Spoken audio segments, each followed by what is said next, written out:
जय जय श्री कृष्णचंद्र भगवान की। काली नाग नाथने का दृष्टांत। श्री कृष्ण जी ने यमुना के तट पर कालिया नागनाथ का भी मर्दन किया और काली नागनाथने का दृष्टांत।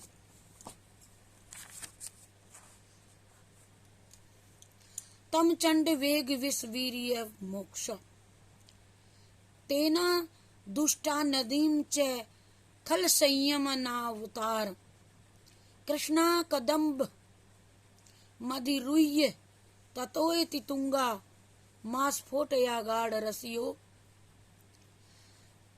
नन पदता विशोधे तम चंड वेग विषय वीर्यम वेक्षातेन दुष्टाम नदीम च खल संयम नावतारः कृष्णा कदम्ब मधिरुह्य ततोय तितुंगा मास्फोटिया गाढ़ रसनो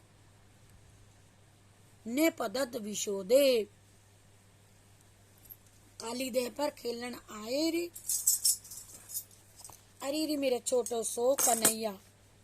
दुष्टों का संहार करने वाले सर्वेश्वर श्री कृष्ण अति वेगशाली काली के विष से विषैली श्री यमुना को देख करके कदम पर चढ़ करके यमुना जी में कूद पड़े।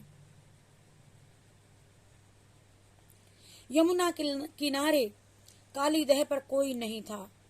सभी वृक्ष काली नाग की विषैली श्वासों से नष्ट हो गए थे, पर यह एक ही कदम्ब का वृक्ष शेष रह गया था।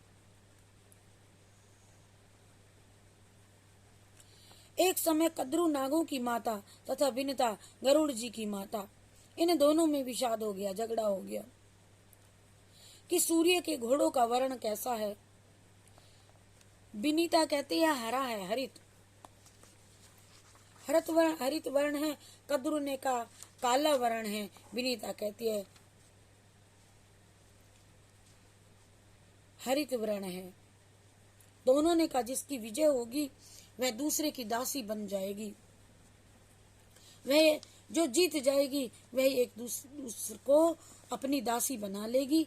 कद्रू ने अपने पुत्र नागों को आज्ञा दे दी कि तुम प्रातः कालीय सूर्य के घोड़ों से लिपट जाओ। कद्रू के बेटा काले सरपते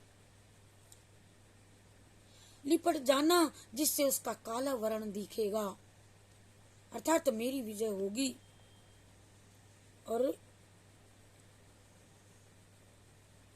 विनीता मेरी दासी होगी।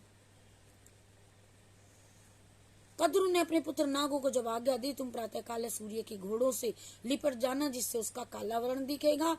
दूसरे दिन प्रातः दोनों ही देख रही थी। विनीता घोड़ों को काला देख करके दंग रह गई। कद्रू की दासी बनना स्वीकार कर लिया। विनीता कद्रू की सेवा कर रही हैं। विनीता का पुत्र गरुड़ भी उनकी सेवा कर रहा है, अर्थात नौकर बन रहे हैं। दोनों दास बने हुए हैं, माँ भी बेटा भी। गरुड़ जी इस दास पने से छुटकारा पाना चाहते थे। एक दिन कद्रू मौसी से गरुड़ जी ने कहा मौसी माँ, कोई ऐसा उपाय है जिससे मेरी माता का दास पना दूर हो जाए, अर्थात छूट जाए। कद्रू ने कहा हाँ है एक उपाय। अरे यदि तू मेरे पुत्रों को अमृत ला करके पिला दे तो तब तेरी माता का दासपना दूर हो जाएगा। मातृवत्सल गरुड़ जी देवलोक में अमृत लेने के लिए चल दिए। अमृत कलश लेकर के जब चले तब देवराज इंद्र ने कहा गरुड़ तुम सर्पों को अमृत मत पिलाओ, ये बड़े भयंकर होते हैं। सांपों को अमृत पिलाना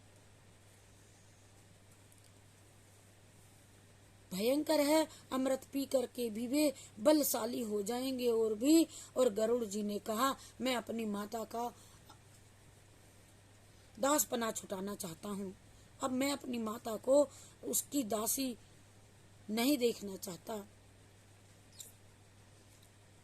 मैं मौसी से अपनी माता का दासपना दूर करूंगा, कुछ भी हो जाए।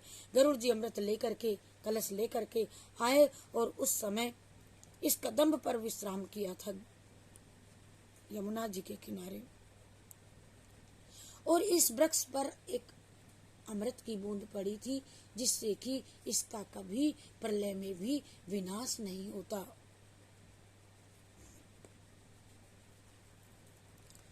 तो सब वृक्ष जल गए थे विषैले नाग के विष के कारण, लेकिन यह अमृत की बूंद पड़ने से केवल एक ही कदम वृक्ष हरा रहा था।